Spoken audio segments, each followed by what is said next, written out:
Hey, Larken Rose here. I always say that I'm going to try to make this short, and usually I don't really, unless 30 minutes counts as short. This one, I think, will actually be short. This is a follow-up to my video about Palestine and principles.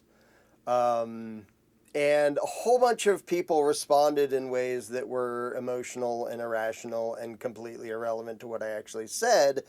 And their comments were basically complaining about my position, then making up things I never said and never implied, and then arguing against whatever they're hallucinating instead of actually responding to anything I said.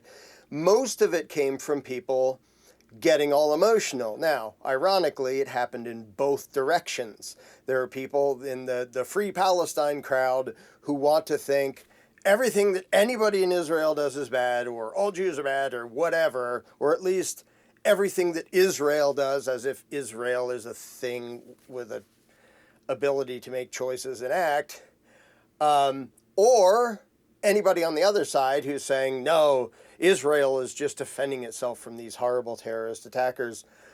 People on both sides did the exact same thing, and probably didn't notice it, getting emotional and angry because of nasty things that happened and responding by not being able to focus long enough to actually acknowledge a principle.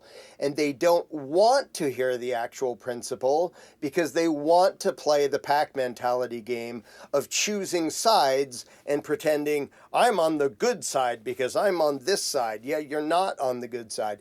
And there's a very simple test to determine this. Very simple. And for any of you out there who got it all huffy about my last video, here's the test. It's 2 questions, 2 whole questions. First question, if somebody on your side, like if you're waving the Israeli flag and going, they have the right to defend themselves, if somebody on your side, or if you're waving the Palestinian flag, harms an innocent person using violence intentionally, or obviously negligently, like is blowing up areas and innocent people are dying. 2 questions. 1, do you want to know if somebody's been accused of that? Do you want to know if it's true, or do you want it not to be true and therefore you're going to ignore the allegation because it doesn't fit with your pack mentality picking sides? So the first question is, would you want to know if it's true if somebody on your side is accused of doing something evil and harming innocent people? And number 2 is, will you condemn it just as loudly and zealously as you would condemn the same thing done by somebody on the other side? Most people cannot honestly answer, yes, I'd want to know, and yes, I would condemn it just the same, because most people don't think in principles. They choose sides. And then they get uppity when somebody points out, hey, your side did something. Well, look at what the other side did. That is 100% irrelevant to whether you will intentionally turn a blind eye to evil and refrain from condemning it because of who did it. If you condemn the same evil when somebody on that side did it, and look the other way when somebody on your side did it, you're an immoral piece of shit and you're part of the problem, and that is most people in the world. And an obvious parallel is people who go rah, rah, rah about the U.S. military. They serve us. Thank you for your service. For all the flag wavers in the U.S., if somebody in the U.S. military does something evil and like terrorizes or murders innocent people, which has happened a lot, hundreds of thousands of times, would you want to know about it, and would you condemn it? And the answer for most Americans is no, they don't really want to know if it's true, and no, they won't condemn it as loudly as if somebody else did the same thing. And the dead giveaway of that is 9/11. The worst thing in the... No. Statistically speaking, the U.S. government has murdered way more innocent people around the world than whatever you believed happened on 9/11. It's not even close statistically. Now, Do you care about that less? Do you condemn it less because it wasn't Americans? It wasn't American civilians dying?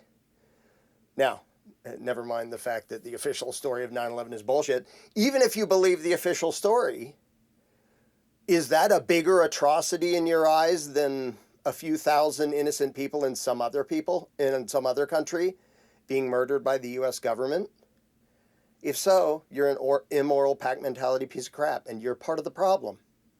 Same thing is true in the Middle East. If you will not condemn evil as zealously, if you don't even want to know about it when it's done by somebody on your side, you're not moral, you're not principled, you're not one of the good guys.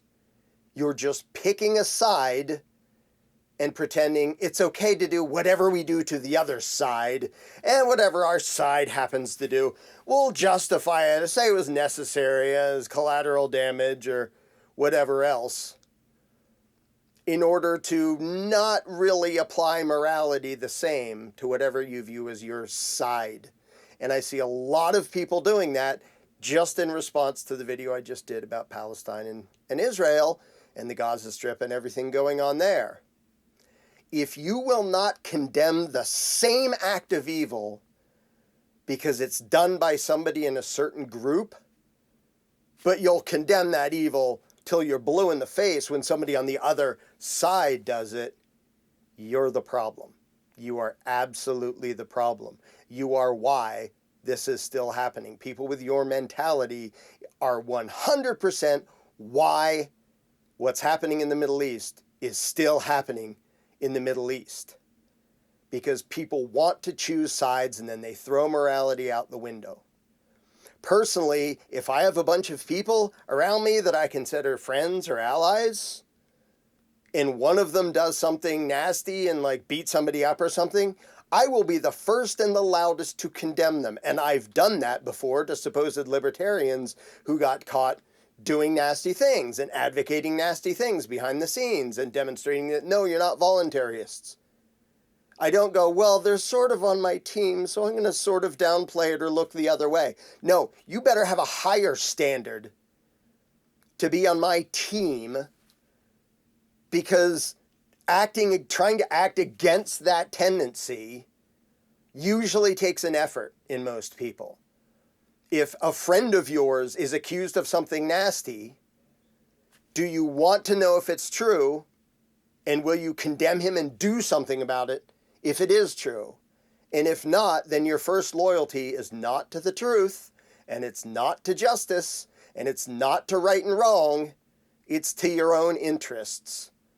Just like Hamas, just like the Israeli government, just like the U.S. military, just like all the pack mentality control freak assholes in the world that have made war go on and on and on and on. You're one of them. If you're not willing and even eager to find out if somebody you thought was on your side is doing evil crap, and willing and eager to condemn it if they are. Now, that doesn't mean believe anything anybody says, because of course both sides in every large-scale conflict want to downplay the evil shit that their thugs do and exaggerate or make up the evil shit that the other side does. So I'm not saying blindly believe every accusation, obviously, but that's why the two-point test is, do you want to know if it's true? And if somebody points out, look, Hamas did this nasty thing, if somebody responds with, well, I don't believe that, okay, that's understandable, as long as you actually want to know whether it's true. But if somebody responds to an accusation like that, and this is true in either direction, with, well, look what Israel did. Ew. That's you being an immoral scumbag and part of the problem. If your response to somebody saying this evil thing happened is not even to have any curiosity about whether it happened, but to want to push your attention over onto focusing on some other evil, you're the stinking problem. And a lot of people, again, on both sides, responded to my last video in ways that show you're the stinking problem.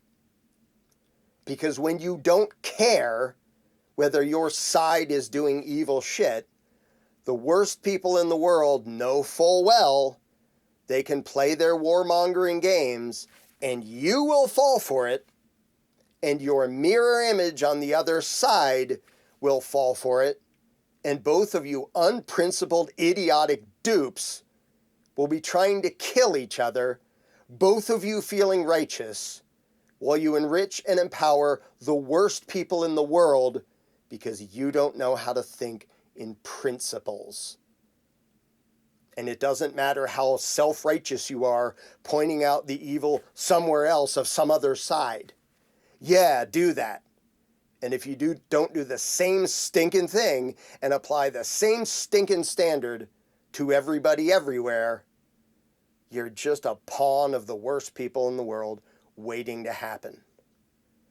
So, there. I hope I offended a few people who I almost offended in the last video.